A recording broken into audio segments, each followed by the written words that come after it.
আমরা জেনে থাকি একটা জিনিস যে মানুষের মধ্যে 6টা রিপু, এই 6টা রিপু মানুষকে কামে দাবিত করে বা বিভিন্ন লোভ লালসায় দাবিত করে।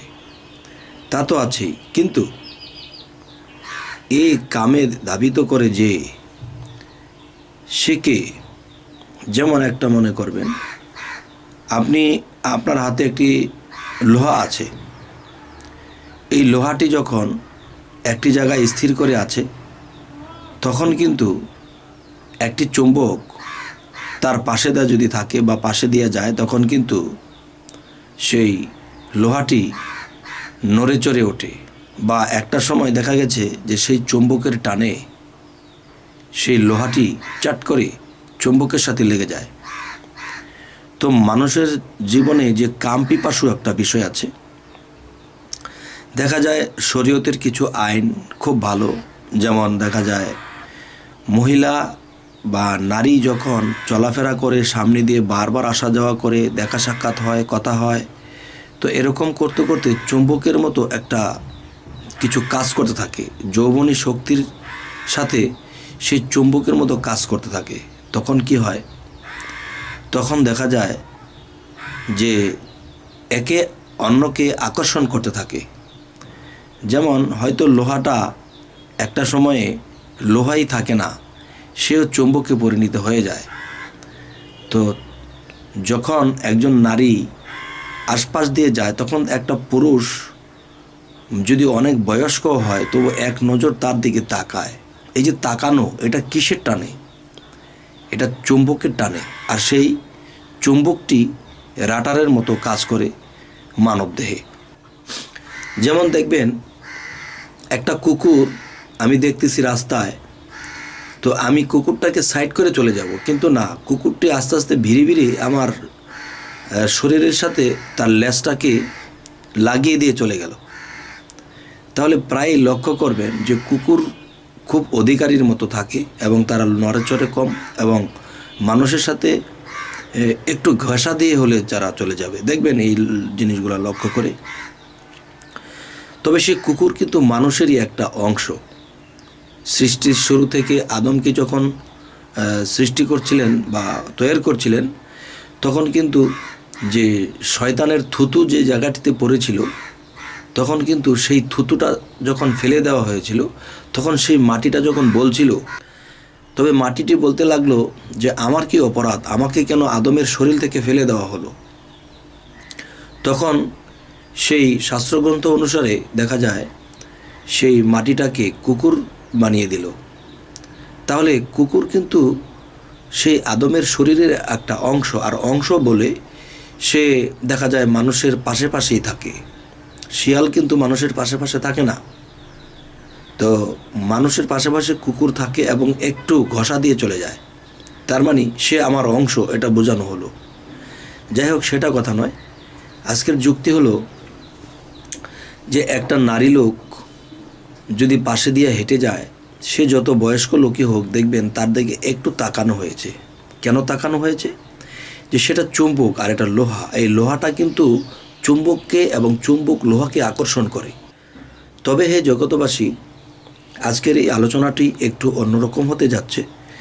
যদি কেউ এই আলোচনাগুলো সুন্দর মনে নেয়, সুন্দর ব্রেনে নেয়, তবে তার উপকার হবে এই জীবনে। হে জগতবাসী, তো এই জন্য একটা জিনিস, যে কোনো মানুষ যদি চায় যে আমার ছেলে মেয়ে বড় হয়েছে, আমি এদেরকে মানুষের মতো মানুষ করব, তারা যেন কোনো নারীর লোভে বা নারীর প্রেমে না পড়ে যায়। একজন মানুষ যখন নারীর দিকে আকর্ষণ হয়ে যায়, তখন তার লেখাপড়া বা তখন তার ভবিষ্যৎ খারাপ হয়ে যায়। কেননা তার অন্তরে যেই জিনিসগুলো ভরত শিক্ষাজনিত, সেখানে তার প্রেম দিয়ে বোঝাই হয়ে গেছে। তো এখন একটা গ্লাসের মধ্যে যদি ময়লা কিছু থাকে, তখন সেখানে যদি দুধ রাখা হয়, তখন দুধটা কিন্তু নষ্ট হয়ে যাবে। ঠিক মানুষের অন্তরে যখন কোনো নারীর লোভ বা অন্য কোনো লোভ কাজ করে, তখন দেখা যায় সেখানে সে স্থির থাকে না, সেখানে অন্য শিক্ষা বা অন্য কিছু রাখতে পারে না, সেটা নিয়েই বিভোর হয়ে থাকে।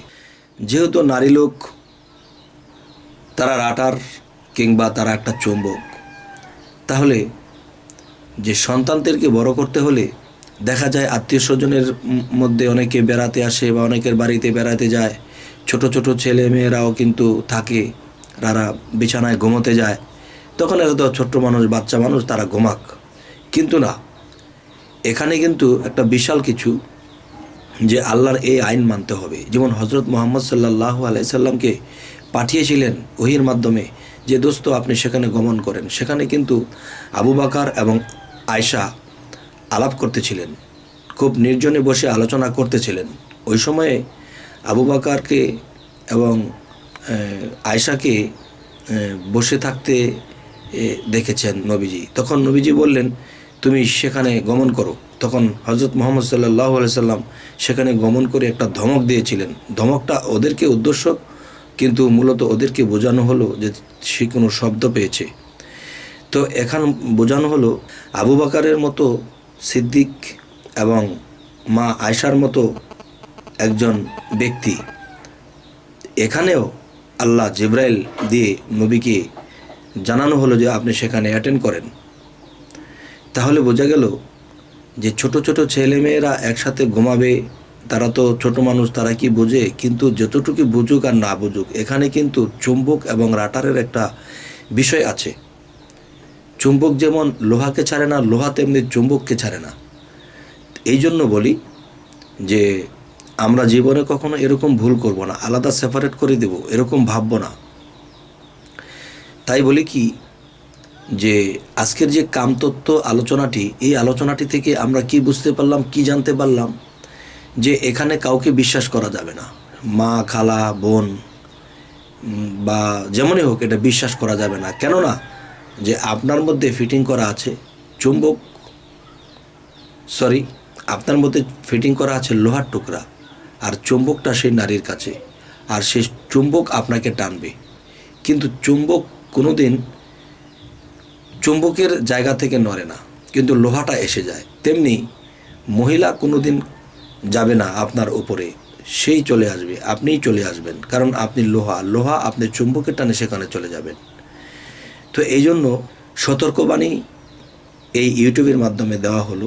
মনে করবেন যে আল্লাহ নবী রাসূলদের মধ্যে ওলিয়া উলিয়াদের মাধ্যমে এই প্রচারটা দিয়ে থাকে, মানুষ যেন বুঝতে পারে, জানতে পারে।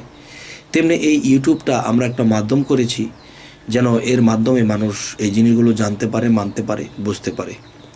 তবে হে জগতবাসী, যে মানব দেহের মধ্যে নারী বাস করে, মানব দেহের ভিতরে যে নারী বাস করে, সেই নারীটা কিন্তু কামিনী। আর সেই কামিনী কে?